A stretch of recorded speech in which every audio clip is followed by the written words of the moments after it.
தம்பியை நான் ரொம்ப நாளாக பார்க்கணும்னு நினச்சேன்.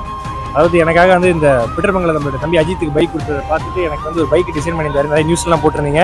இன்னைக்கு தம்பிக்கிட்ட வந்து நான் பைக்கை நேராக கலெக்ட் பண்ணிக்கிட்டேன். Thank you so much for love you for thanks Raj thank you ரொம்ப நன்றிங்க. தேங்க்யூ.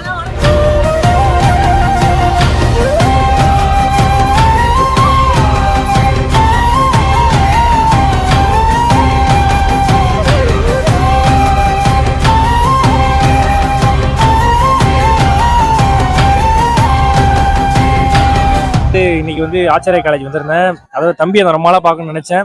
அதாவது எனக்காக வந்து இந்த பிட்டர்மங்கலம் நம்மளோட தம்பி அஜித்துக்கு பைக் கொடுத்ததை பார்த்துட்டு எனக்கு வந்து ஒரு பைக் டிசைன் பண்ணியிருந்தாரு. நிறைய நியூஸ்லாம் போட்டிருந்தீங்க.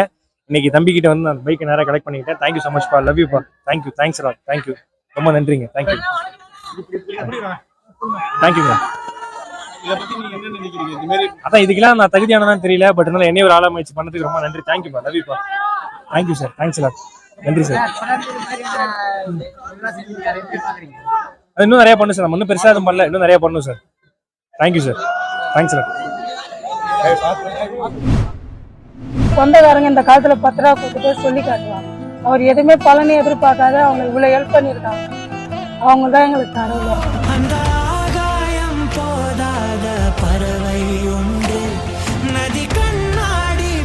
பிறந்தல இருந்து ஸ்கூலே பார்க்கல.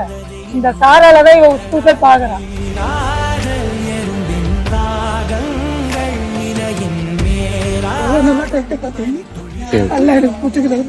நான் கலர் லைஃப் படிச்சு எல்லாருக்கும் உதவி பண்ணுவேன். இவங்க பேரு முனிரா. 6 மாசத்துக்கு முன்னாடி இவங்க ஃபேமிலியோட அந்த ரோட் சைடு உட்கார்ந்துட்டு இருந்தாங்க.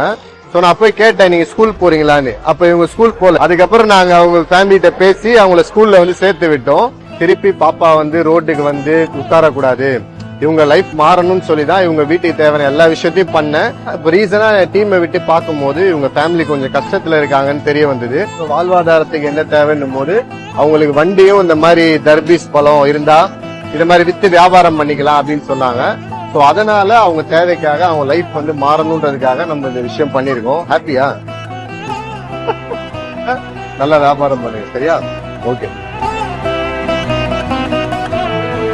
10 மாசத்துக்கு முன்னாடி சாலையோரமா பள்ளிக்கூடத்துக்கு போகாம குடும்பத்தோட இருந்த இந்த குழந்தைய பள்ளியில சேர்த்து விட்டது மட்டும் இல்லாம இந்த குடும்பத்துக்கு தேவையான நிறைய உதவிகளையும் இவர் செஞ்சிருந்திருக்காரு. நிறைய உதவிகளையும் பொருட்களையும் இந்த குடும்பத்துக்கு வாங்கி கொடுத்தோம். அந்த குழந்தைய பள்ளிக்கூடத்துல சேர்த்து விட்டோம். இப்ப அவங்க குடும்பம் எப்படி இருக்கு பார்க்கலாம் அப்படின்னு சொல்லிட்டு 10 மாசம் கழிச்சு இவங்களுடைய குழு அங்க போய் பார்த்திருந்திருக்காங்க. பட் ஸ்டில் இன்னும் அந்த குடும்பம் கஷ்டம்.